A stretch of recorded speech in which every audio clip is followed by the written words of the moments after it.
Okay, we're going to continue on with the omega-6 hydrogenated, genetically modified seed oils, and I'm going to tell you a little history of how they became so popular and why they're so much a big part of the American diet today.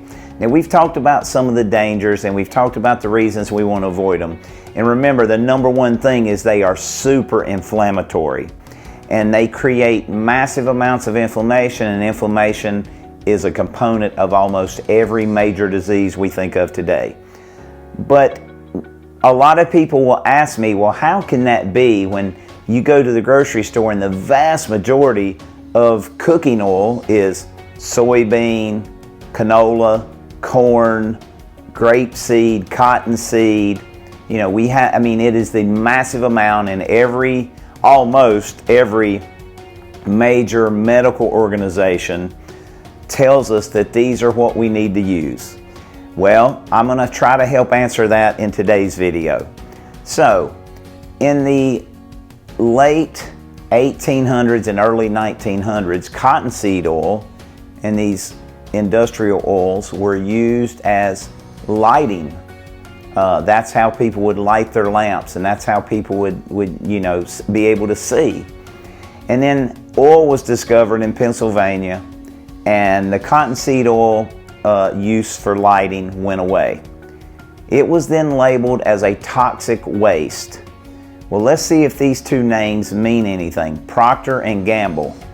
They decided that they needed to be able to use all the cottonseed oil that they had in their lighting process that was now replaced with the other oil that was discovered. And they said, okay, we're going to take this toxic waste and we're going to learn how to make something that we can use in food products. So they created Crisco. Now, almost everybody's heard of Crisco and knows what I'm talking about, the can of vegetable shortening. And that led to the beginning of them starting to process all these other seed oils. So they discovered that they could make Crisco, and then they discovered, canola was brought in, and soybeans were brought into America. And of course, these things are subsidized by the government. So now we have all these seed oils that Procter & Gamble can process. Well, how do you get it off the ground? Now that they have these things and they've got Crisco rolling, how do they get the medical community to back it? Well, they gave, believe it or not, a donation to the very young American Heart Association. And that donation was in the 1940s, and it was $1.5 million. So just think about what that would be today if they were to give an equivalent of $1.5 million in 1940. So obviously they had the favor of the American Heart Association, and that in a nutshell is how all these seed oils became the darlings of the American Heart Association and why we're told that they're heart healthy.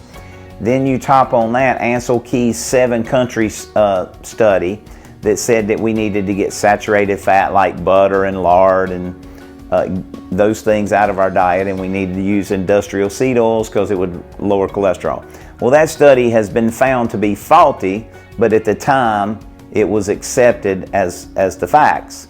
So we had the big donation from Procter & Gamble, who took toxic waste and made it into Crisco, and then they took more toxic waste products and they made it into all these different seed oils that we see today, and they continue to get donations.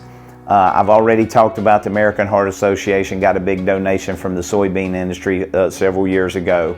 And so they just continue to get money, and that leads to influence, and then you have this situation where these seed oils are found to be so prominent and found to be, quote, so healthy by all the major medical organizations. So I want you to remember, they're genetically modified seeds. They're processed at high heat. They use hexane, which is a petroleum product, to extract the oil.